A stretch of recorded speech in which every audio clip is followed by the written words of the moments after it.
যে ওয়ার্ক পারমিটগুলো বের হবে সেগুলো হবে 100% জেনুইন।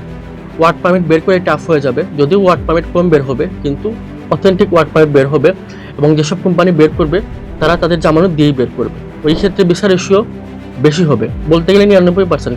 আসসালামু আলাইকুম। ইউরোপের সেঙ্গেন দেশ রোমানিয়া নিয়ে একটা বিশেষ আপডেট আছে।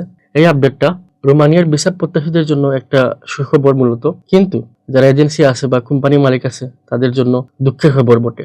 রোমানিয়ার ইমিগ্রেশনের নতুন আইন মোতাবেক এখন থেকে যদি কোনো কোম্পানি ওয়ার্ক পারমিট ইস্যু করতে চায় তাহলে রোমানিয়ান ইমিগ্রেশনে তাকে ৭৫,০০০ ইউরো জামানত দিতে হবে।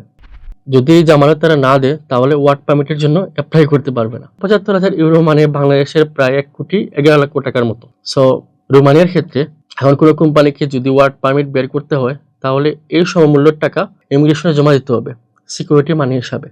রোমানিয়ার ক্ষেত্রে আগে অনেক কোম্পানি যারা সাপ্লাই কোম্পানি ছিল বা রোমানিয়াকে এক ধরনের ট্রান্সপোর্টেশন রুট হিসাবে ইউজ করতো, তারা যে কোনো নামে একটা কোম্পানি তৈরি করতো, এরপরে পারমিট ইস্যু করে এরকম একটা ট্রান্সপোর্টেশনের কাজ করতো। বর্তমানে এটা আর পসিবল না।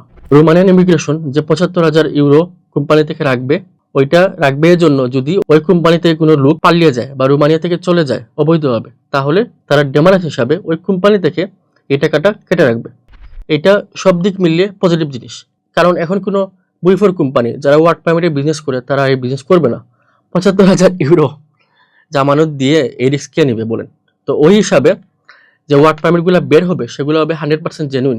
ওয়ার্ক পারমিট বের করে টাফ হয়ে যাবে, যদিও ওয়ার্ক পারমিট কম বের হবে কিন্তু অথেন্টিক ওয়ার্ক পারমিট বের হবে, এবং যেসব কোম্পানি বের করবে তারা তাদের জামানত দিয়েই বের করবে। ওই ক্ষেত্রে ভিসা রেশিও বেশি হবে, বলতে গেলে 99%। তাই আমার সাজেশন থাকবে সেঙ্গেন কান্ট্রির ক্ষেত্রে যারা বাংলাদেশ থেকে ট্রাই করতে চান তারা রোমানিয়ার জন্য ট্রাই করতে পারেন। রোমানিয়া বর্তমানে পারমিটের সাপেক্ষে সবচেয়ে বেস্ট অপশন বাংলাদেশ থেকে।